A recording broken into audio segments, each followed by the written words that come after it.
own today? Could you just send me a little note and say, because I might try a different exercise if that's the case.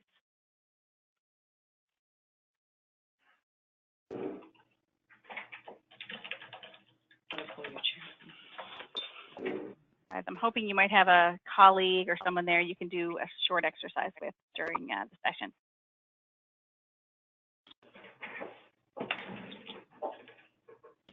Well, it doesn't look like too many, so hopefully many of you are with people, so that's great. If not, I can certainly try to do it separately with the person when we get to that exercise. So getting a little feedback, so hopefully I don't have to call in again, but I'm going to give it a go.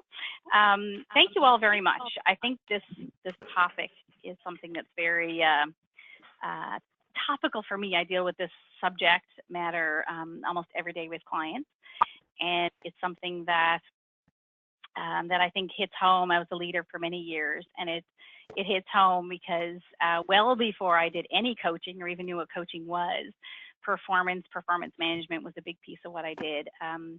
So way back when I first started work in the Royal Bank, and I had 26 direct reports, believe it or not, which was insane.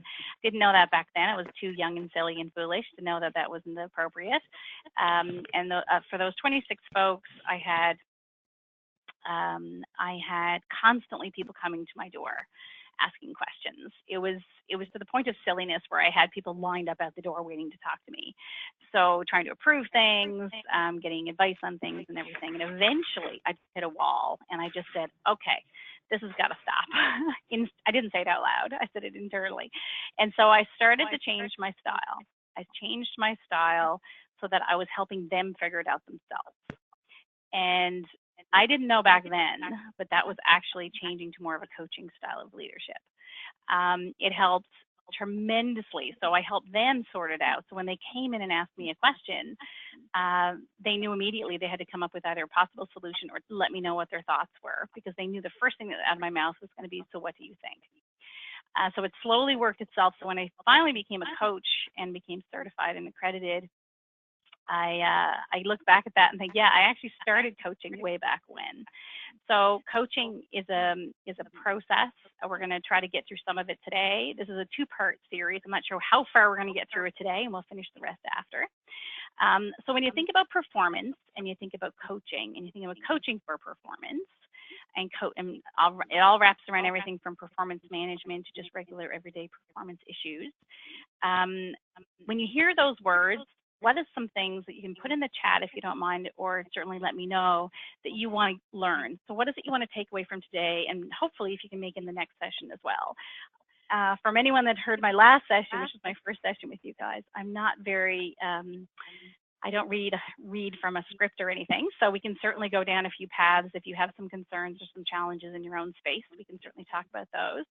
And I can cater absolutely this next session in a couple of weeks to piggyback this one with some areas that you want to dig deeper into. So if you could just put a little note of things that you have challenges with or things you want to learn today, just to give me a sense of what they are, that would be great. Let's see if I can get a few in the chat box.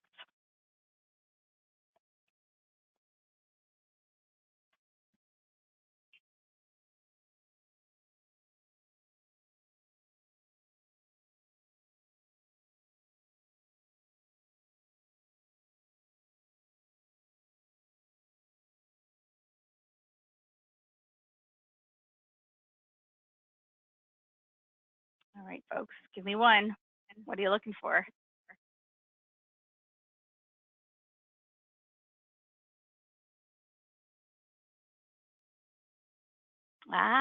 Coaching's new. Excellent.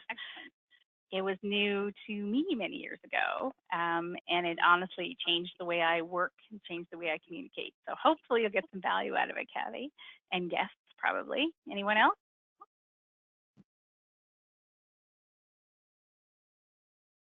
Okay, well, let me know, is it new to you? Put it in the chat. Is it new to most of you?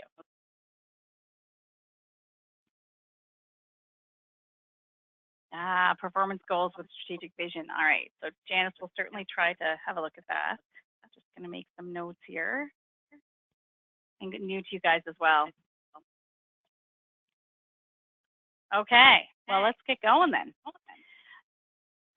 in terms of what we're going to talk about today, oh yeah, time management. Wow, yes, definitely. Book of business from, in terms of books of business and HR challenges. I always say to new leaders how funny it is, or people that even been working as leaders for many years, how incredibly exhausting it is to have people issues. Sadly, it's what we do, and it's what a lot of what we do. But I know, having worked in the insurance industry, in the HR space, and in the leadership space, I know how challenging it is having a book of business. How do you actually have your own book of business, and then you also have to deal with all the leadership and HR components? Totally get that. So let's see if this can help. I think it will. Okay, not technology savvy here. So here we go. 1 and 2. So here's some ideas that I'm thinking we're going to get into. So what is performance? Performance Management 101. I'm going to get more into that the second time round. Anything we don't tap into here, I'm going to get into some core basic principles, but we will touch on it today. What is coaching? What is it? What isn't it? In terms of elevating performance, how does that actually work? And in terms of what the elements are of coaching, coaching has, I got certified. It takes many years to really perfect it, but as a style of leadership, you can absolutely take stuff from 2 webinars and start doing it right away. And I'm hoping there'll be at least 1 or 2 things at the end of this session that you're all going to commit to. The performance conversation, it plays right into that. The coaching style of communication and leadership plays right into actually having that performance conversation either on the spot or having that yearly, which you're probably having soon or close on, which is why I thought this was topical this time of year. It plays directly into performance management from sense of the past and correcting things or leveraging strengths, but it also plays into the future. So how do you develop them? What are they looking for? It also plays into difficult conversations, right? A lot of these things you're going to learn and skills are going to play right into that. So if there's anything there, again, that triggers for you, feel free at any point to put it in the chat. Yes, we will definitely, once I get this session done today, wherever we end, I'll absolutely make sure Carrie gets a copy and you'll be able to get a PDF version of it for sure. So you don't have to worry about writing. You can just take it, hopefully take it all in. So what is performance? So most of you, I'm assuming, have or will soon have people that they directly report to you or you influence in terms of their role and their performance. So when you actually look at what performance is, it's the action or process of carrying out or accomplishing an action, task, or function. So if I ask you right now, and I'm going to make you do a little work here today, what stands out for you there? So you've got an action or a process that the person has to carry out, and an action, task, or function. Where does it go wrong? Where does performance go wrong? Somebody give it a shot.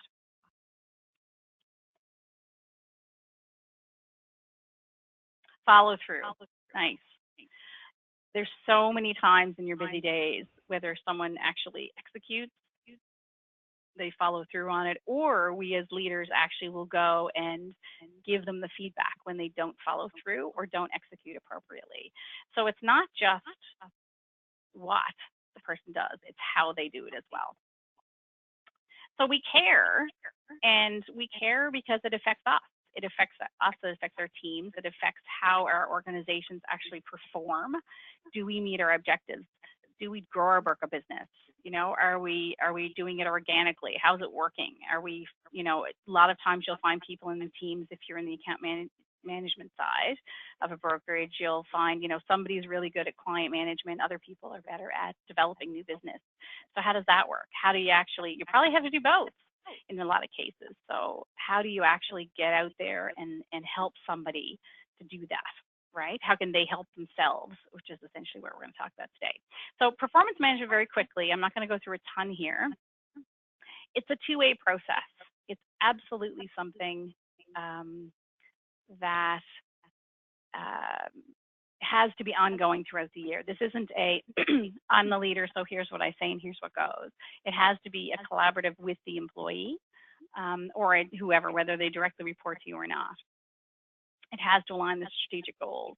So if you don't have a strategic plan or you're not sure what that plan is, you can certainly create something within your team around what you need to accomplish for the year to be able to hit a certain target that you have set.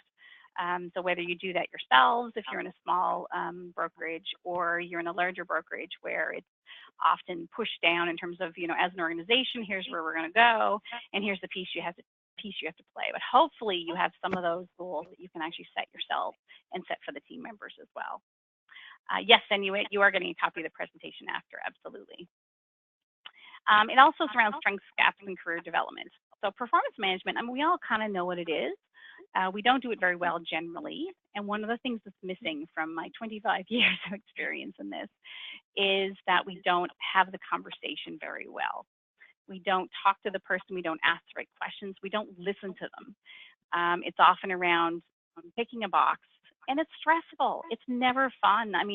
You don't know what's going to come at you when you give the feedback in a performance conversation, whether it's a review or just throughout the year. You don't know what you're going to get. It can be very stressful on us as leaders. So having a process in place helps. Theoretically, we'd like not to have one, but sadly, we need it. In terms of the actual process, and I don't know how you guys all run your particular organizations, just run through a very quick model to kind of give you a sense, and then we'll talk shortly around how coaching plays into this.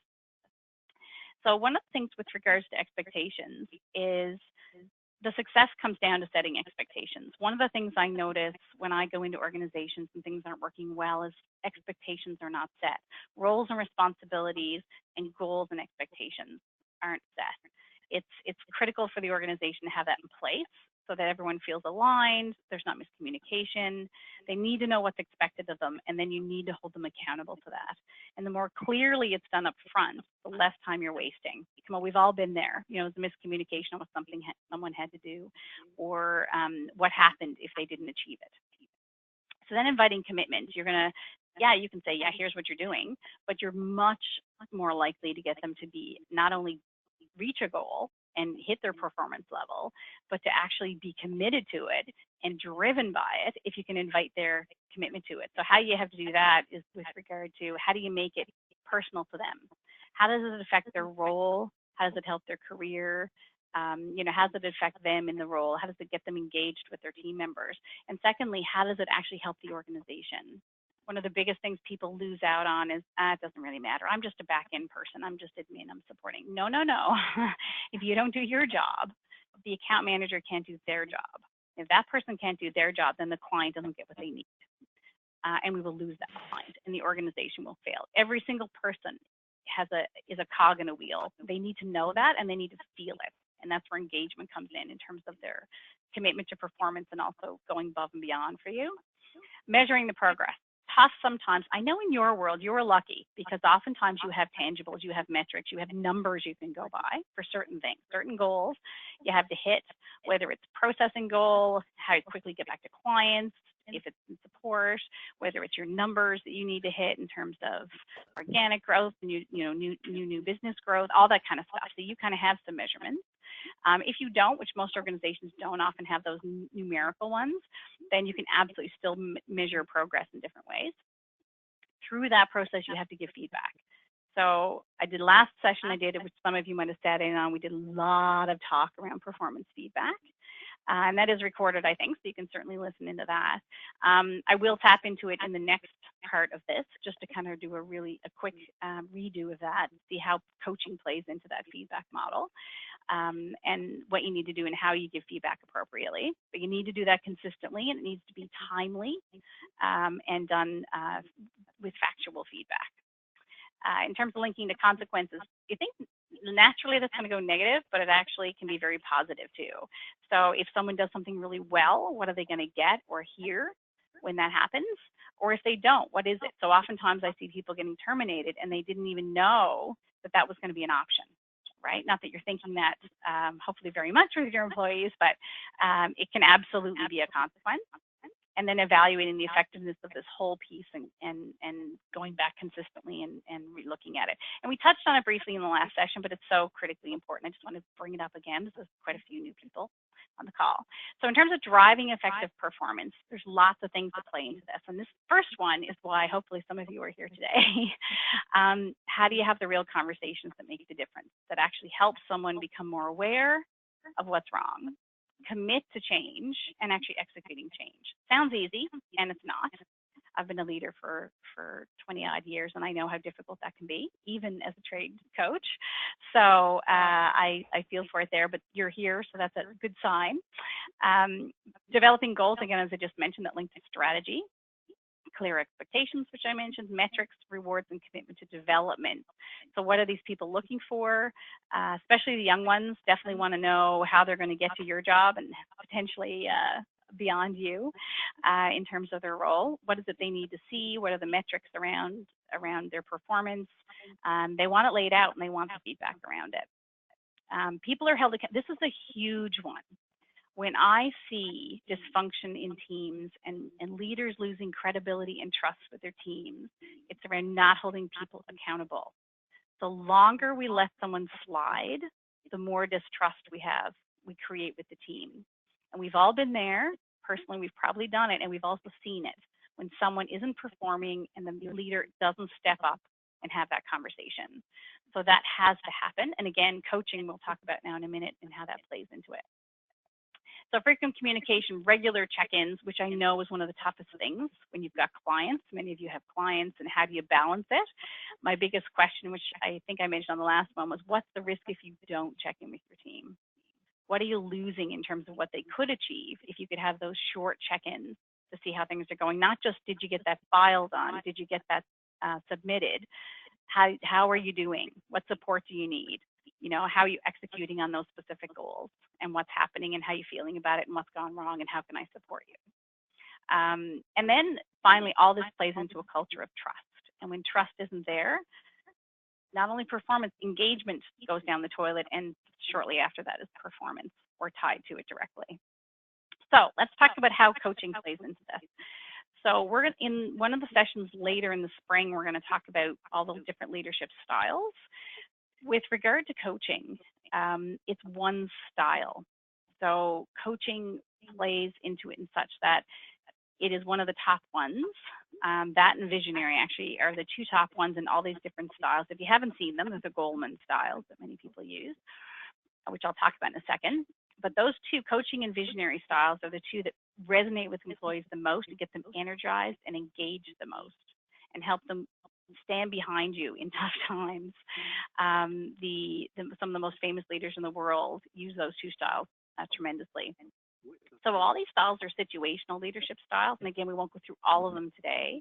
We'll do that in another session. But those two are two of a number that actually are situational. So you should be able to modify your style for any of these. Some people naturally will go to one, or most people will have a natural, here's my natural style. I go here first, but I should be able to, as a leader, adapt to whatever's needed. If the building's burning, I don't want to necessarily talk to them about the vision and the goal of the future, or what it looks like. Okay, if the building burns down, right? So they're very situational, what you need to do. If you need to be more of a commanding style to get something done, that's great, but it certainly does not help how a person feels in terms of engaged. So you need to do it, but you need to follow it up with other styles. Coaching is one of those. So we'll talk a little bit about what coaching is and what it isn't. Coaching is a word people use all the time. And I know very quickly when they talk about coaching if they really know what it means. So as an accredited coach with thousands of hours or over 1,000 hours behind me in coaching and training, then I know what the difference is. For you guys, you're not going to be necessarily, I'd love if you're going to be an accredited coach, but if you're not, that's okay. It's just one style of the way you lead. For example, when I mentioned earlier around when someone walks in your office and asks you a question, you have a choice how to respond. Most people, for time, and there's lots of reasons why we don't do a more of a coaching style, but the obvious first question would be, what do you think? That's a coaching question. It's not around giving the answer. So when someone comes in and says, geez, I got this new client, and I was never a broker as such, but worked in a brokerage. So if someone comes in and says, geez, I don't know what market to go to. A new client, and I'm not sure who's going to really be interested in this type of business. And I say as a leader, oh, try this one. Then I could come back. The person could come back, oh, no, they're not really, It doesn't seem like it's going to work with that market. So, who should I get next? Theoretically, that person could come back 6 times. That didn't work because of this. So what do you think I should do next? So simple things to try to get them to try to figure it out themselves. As simple as when they come to you, they have not necessarily a solution, but they have thought things through and they can start talking about what their thoughts are. And then you can help them through some questions get to where they need to go. So eventually they can do it themselves. Sounds great and dandy. It sounds brilliant. Not as easy as it sounds, but let's get there. We'll start with some of the basics.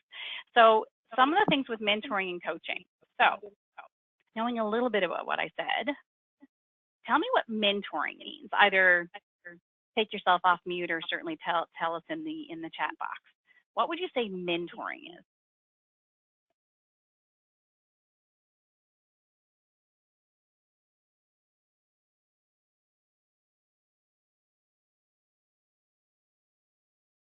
Teaching. Yeah, there's absolutely an element of teaching. Lori, that's exactly right. Guiding, using your developing, exactly. So, and I use this when I do sessions. If anyone's been in a session with me, I say,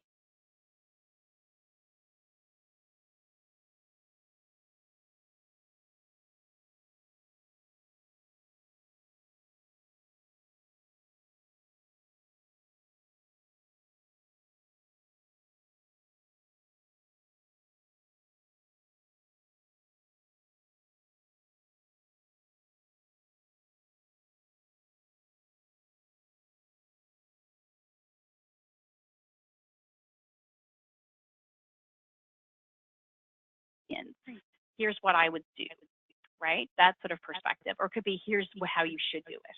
So the benefits then of mentoring, obviously you're learning from someone's wealth of experience, but it doesn't necessarily mean that it's going to help me sort out how I'm going to do it myself, right? If you're my mentor and I want to get your advice on everything, it's going to be very exhausting for you. So if you look at it that way, how would you define coaching? What would be a word or a phrase, or what would you use to say this is actually how I would explain coaching from what we've talked about so far?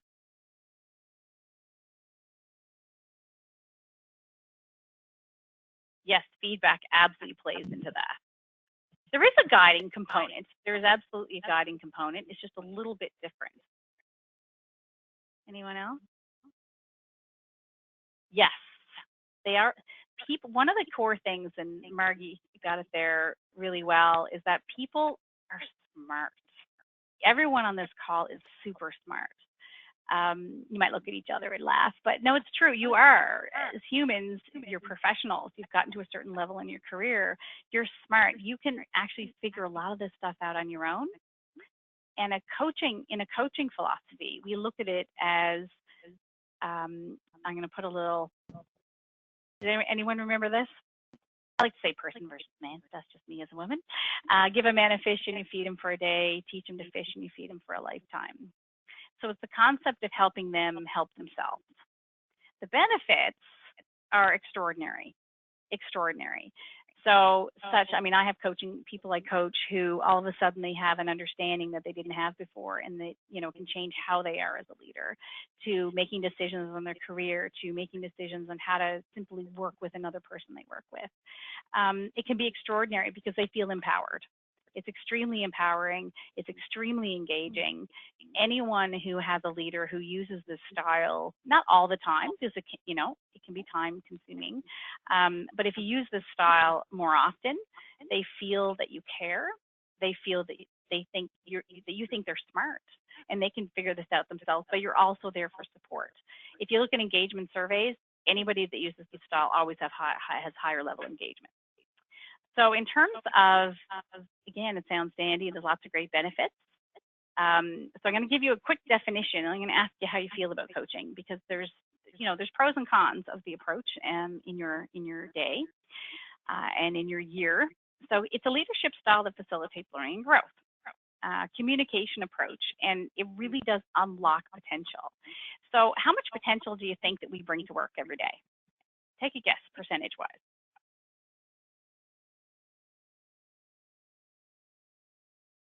100%. Oh man, I wish that was true, Mark. Anyone else? 30. Try one more. Somebody. 50. So it's actually 30 on average. So we only bring what we're capable of doing 30% on average. Not saying some people aren't higher and some people aren't lower on average, based on the research, around 30% to work. Imagine if you could tap into the rest of that. And even if someone's at 50 or 60, imagine if you could tap into 30 or 40%, even 5% more, how it would hit your bottom line, how it would make your team feel better, how it would make them develop and grow. It can be quite extraordinary. So tapping into that is what coaching is all about. So when I say coaching, I always like to say it's like a conversation. It's just how you communicate with people, how you have a conversation. Okay. So you're going from a tell to a different approach. It's an approach of asking, listening, giving feedback, noticing things, giving them some, hey, here's what I'm hearing, here's what I'm seeing right now. That's what it is. It's not directive. It's not, here's how you do it and just go away and do it approach. We've all been there. And again, sometimes you need to do that when the deadline's tomorrow. Okay. This would not be a style used when something's due immediately. So I wanted you to tell me at least one thing that either excites you about coaching or worries you about coaching. If you can put some stuff in the chat, or you can unmute yourself, whatever makes sense for you.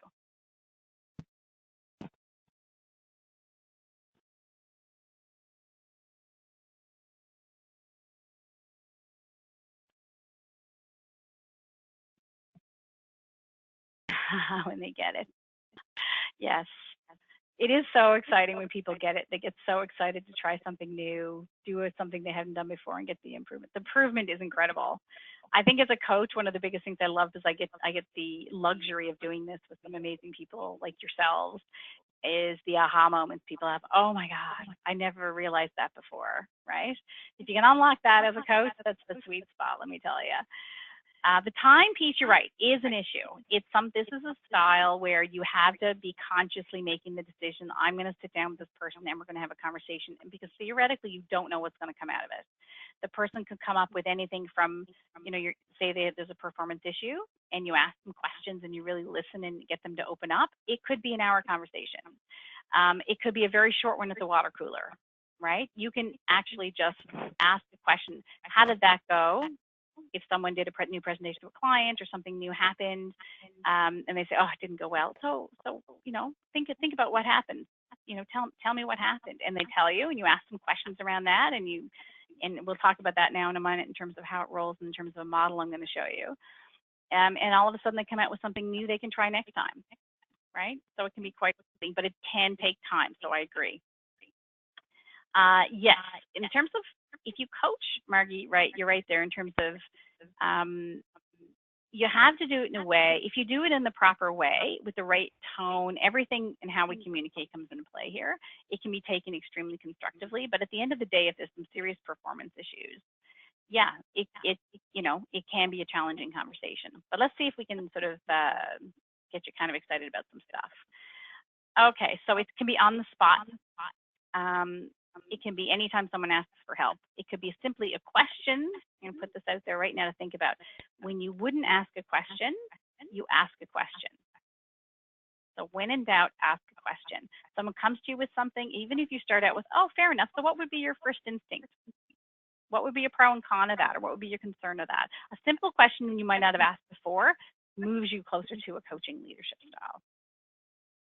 Whenever you notice something happening, again, feedback, we did a session on it, but I'll talk about it in the next session as well in terms of how it plays into the coaching. In terms of, they can be around a certain specific one. So somebody's having a challenge or you're coaching them because they are struggling in a certain area. So it could be a scheduled coaching conversation where the person knows they have your dedicated, undivided attention for 45 minutes maybe, or an hour or something like that. And most times, though, it can be something very simple. So it's not having specific sessions. So what you can use it for, I'm not going to ask you for time I'm just going to throw a few things out there. Anytime there's a conflict, there's development, you want to really take your team to the next level, you're looking for brainstorming, it's a great brainstorming tool. and any challenges that are going on. So I'm going to show you some key coaching principles. And because I know for time, we're going to get through as much as we can. So listening is more important than talking.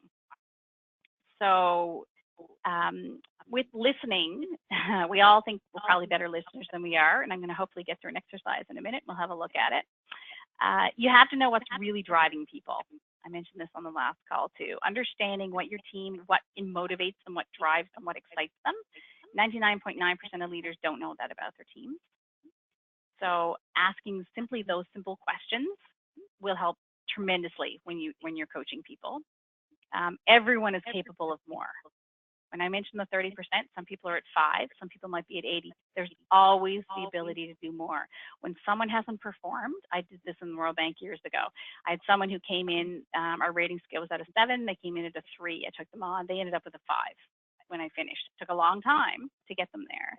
But you know, everyone is capable of achieving more. Just because they didn't perform before doesn't mean they can't perform in the future.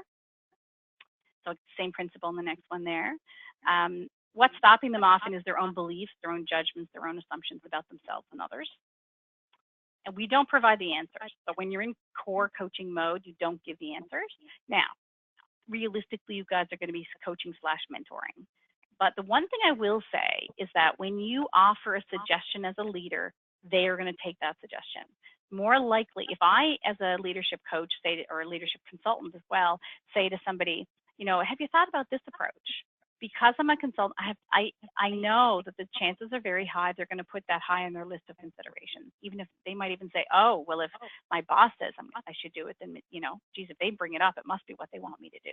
So remember, when that happens, coaching goes out the window, because all of a sudden you were mentoring, which might be fine, but you have to remember coaching isn't, and uncoachable. I had a mentor years ago, mentor coach, who I said someone was uncoachable, and she got really mad at me. And she said, at this time, you never know. You might have somebody right now who isn't coachable in a certain area. So in terms of having that conversation, but something might happen where they may be open to it in a month's time, in a year's time.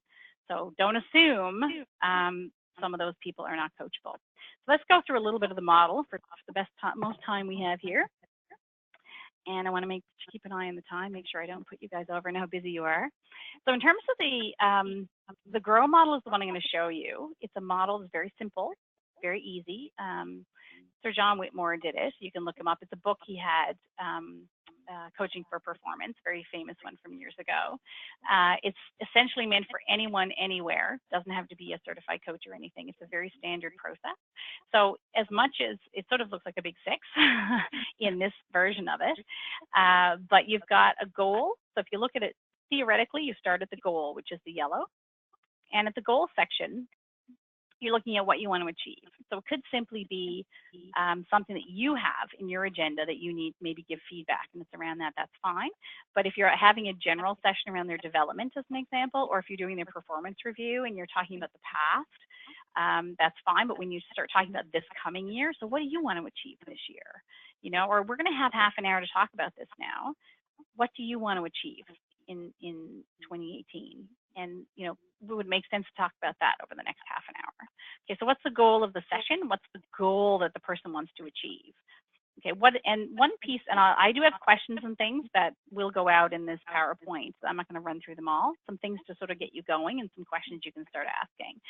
When you find out what the goal is and you're aligned on that goal, then you can go into what's actually happening. Okay, so you want to start growing the new business, right? New to the company, new business. So what's happening right now? So how much of that are you doing now? That's in the reality stage, right? So what's actually happening? What's going on? What stopped you to date, right? What do you see as some of the challenges you have in that area? And when we get into reality of really digging into what the problem is, often it's what's the problem, what's the challenge that's really going on, we often skip that and we go straight to options. And we say, oh, well, why don't you try this and why don't you try that? In reality, so to speak, you got to stay in that reality side and really figure out what the problem is. Because until you really figure out the problem, you can't really come up with possible options because you're not coming up with the options. They're coming up with the options, right? So knowing that you feel less comfortable with this because of A, B, and C. You haven't been able to get out the time to get out and actually do some networking to get some new clients. Knowing that, then you can ask about the options. So knowing that, what do you think you could do? And the person might say, well, I'd love a mentor. I'd love to do some training. Boy, it's my schedule. Okay, so what is it about your schedule, right? So you can go into those options. The minute you offer something, remember now, you're basically handing them what they should do. So you kind of try to stay in it as long as you can. Once they exhaust the options, one of the things in options I always say is keep asking them what else. What's another thing you could do? And be comfortable in the silence when people are thinking. I have an exercise in here. I'll leave it in so you guys can use it maybe with your team sometimes around being comfortable in the silence. When you ask someone an extraordinary question, what does that mean? Or what's stopping you? Or what else could you do? And they don't speak, that's a good thing. It means they're thinking. I made that mistake when I was doing one of my first coaching calls, I don't know, 10 years ago or something. And it was a very senior person, and it was quiet, and it was on the phone. It was silence on the other end when I asked this question. And then after a couple of seconds, I was so freaked out. I said, are you still there? And he said, no, it was just a really great question. And it was one of those huge learnings around, wow, Heather, just be comfortable to sit in the silence. No different when you give feedback to someone and it's challenging. Let them think it through, right? Let them think about it. Let them come up with a response. Don't be offering, because oftentimes we'll come back with, well, could it be this and could it be that? Because we're uncomfortable. Let them think about it. Then you get into the will of moving forward. So commitment and accountability. So it's fine and dandy to come up with an idea. How are you going to execute? So someone mentioned earlier about follow through. This is the follow through. This is the, okay, so we've agreed that you're going to, your target for this year is going to be here, or for this particular issue you're having, here's where it's going to be, or to you to develop or grow to the next level and to be promoted, here's where you need to go. So you've got some ideas on how you're going to make that happen. How are you going to make sure it happens? And oftentimes, you can say things like, how am I going to know you did that? Maybe it's you guys meet, maybe he or she sends you something to say it's done. I've had a person who had to clean up their office who sent me a picture of it. And again, they don't report to me, but it's that sense of accountability, a sense of, okay, how am I going to know that you did that? Oh, geez, I'll send you an email, or I'll send you a copy of the report, or I'll come in after I have the meeting with the client and I'll let you know how it went. That's where they know that they're going to be held accountable.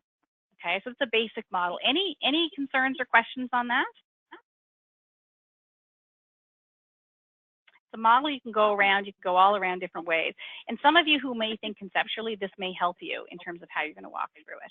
I do have a quick video, and I think for time we can probably do it. If it doesn't work, it doesn't work, but we'll give it a shot. And I'm not good at technology, so give me a second.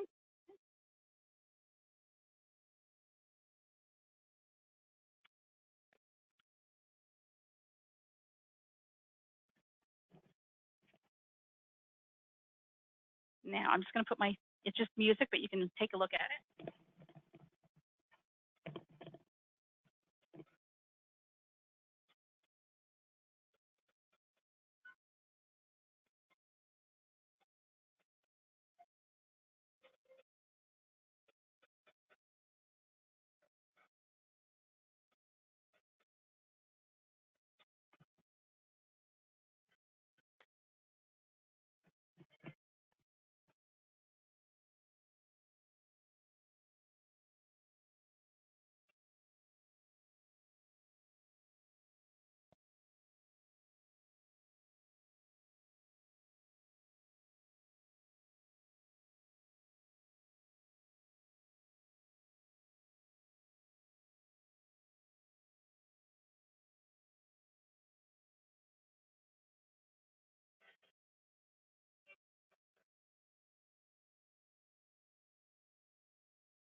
Okay.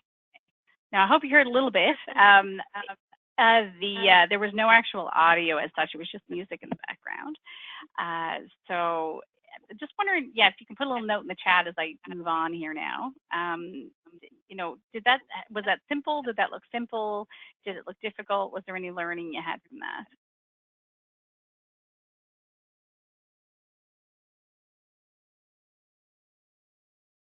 Okay, so if you could type something in there, I'm just going to move on there now for time. In terms of the grow, you're going to get a copy of this. And this comes from some of the things from John Whitmore's book, Sir John Whitmore, who just passed away this last year, actually. And some ideas around goal, you know, so what do you want to achieve? What do you want to do? The reality stage, the different things. So it just gives you some ideas. I always find just come up with some standard little questions that make sense, like in options, what else could you do? Simple thing like that could be helpful. You know, in terms of what will you do?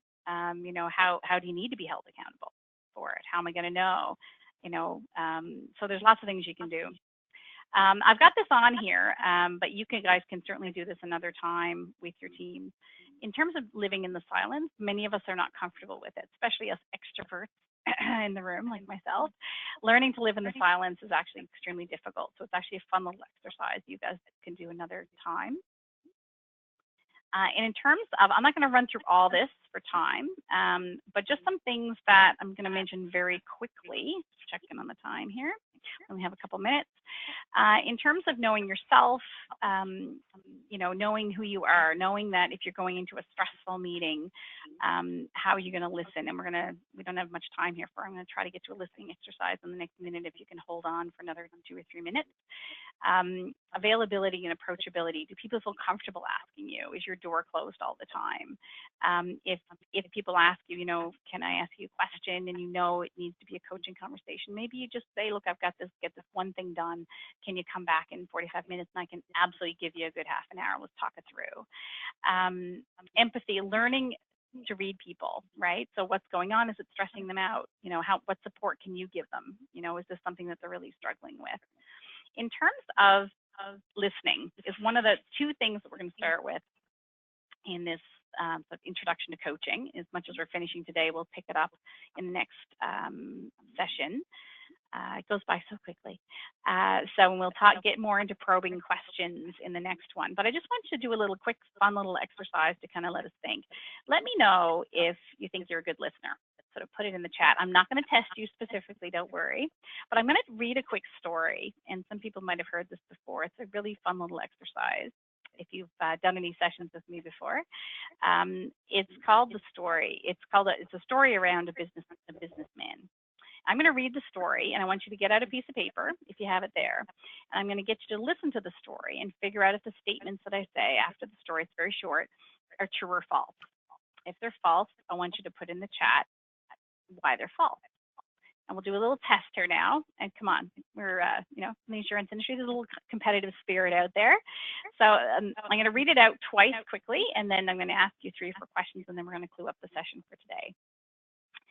A businessman had just turned off the lights in the store when a man appeared and demanded money.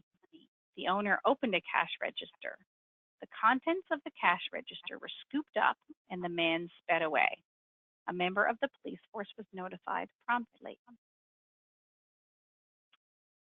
Okay, I'm going to read it quickly one more time. A businessman had just turned off the lights in the store when a man appeared and demanded money. The owner opened a cash register. The contents of the cash register were scooped up, and the man sped away. A member of the police force was notified promptly.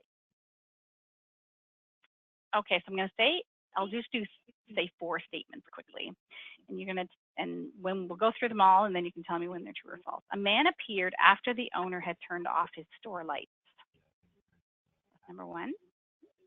So a man appeared after the owner had turned off his store lights. True or false? Number 2, the man demanded money.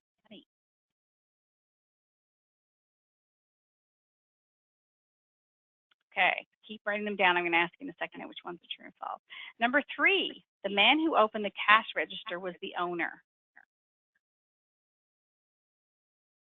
The man who opened the cash register was the owner. And number 4, the store owner scooped up the contents of the cash register and ran away. Okay, let's test it out now. So an FYI, when I did this the first time, I didn't do terribly well, so don't be hard on yourself. Number 1, a man appeared after the owner had turned off his store lights. True or false? False, true, false, false. Okay, so those false, it is false. Do you know why? See if anyone can say why.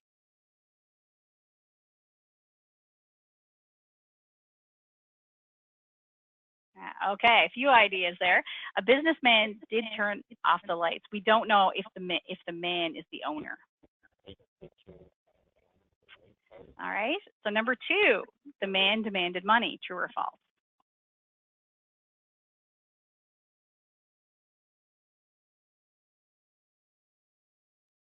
Yes, he did demand money. So that's an easy one. Number 3, the man who opened the cash register was the owner, was the statement. True or false?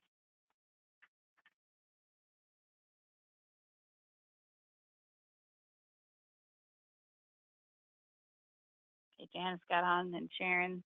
Yeah, it's false. Anyone can say why?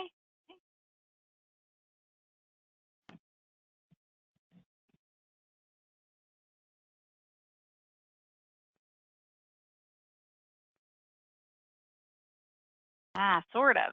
The owner opened the cash register, but we don't know if the owner was a man. The last one was, the original one was the store owner scooped up the contents of the cash register and ran away. True or false? Yes, it is false, Julie. Any idea? And Janice, do you know why?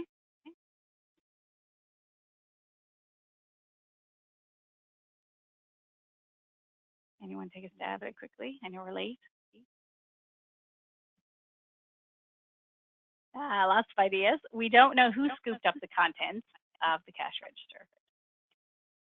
So there you go. So the one thing from this, and I can tell you I'm a trained listener, we often miss things. We as humans connect the dots because that's what makes us an exceptional species. We could put things together, but they're not always real. You can see why the police, when they do investigations, they say they got 80 different versions of a story. So when we think we're listening, we're often not. We have to make sure we clarify that we're actually understanding something. And we don't have time to go through all the skills of listening and things, which we'll do next. We'll do the skills and of listening next time. We'll do the questions, how to ask really powerful questions and what questions you can ask, and also how it all ties to performance and how you can help with those difficult conversations as well. It's just a small little intro. I do this for a day-long session usually, so I'm trying to give you some snippets.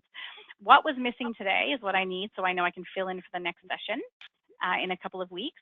But I also want to know what you got out of today. Was there something that you're thinking of a little differently at this point? It's only early stages, but one thing you can put in there that you might be taking away that you might do a little differently next time, or think about a little bit more. What would it be? So if you could fill that in the chat. For me, that would be excellent. And we'll finish this conversation in a couple of weeks. Hopefully many of you can attend. And if not, there will be a PDF. And even if one of your team members can attend, then they can certainly help talk it through. And I'll have exercises there you can also take with you and do in your team. So yes, good. Thanks, Brenda. Anyone else? Yes, tell the coaching is challenging, but we're going to work on it. I'll help you next time, especially asking those really great questions and listening better. Give me a couple more.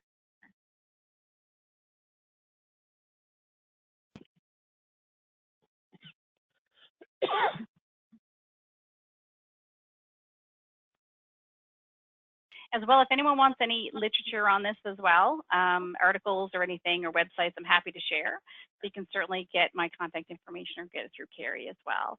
Yes, what motivates people, that's extraordinary. That will help you with everything. Yes, absolutely. And I know, I apologize, it's only for so far we got today, but hopefully you'll be able to tap in next time. Feel free to put a note in there on what you want more of next time. And we'll also let Carrie know and she can let me know. And anything that you liked as well would be great.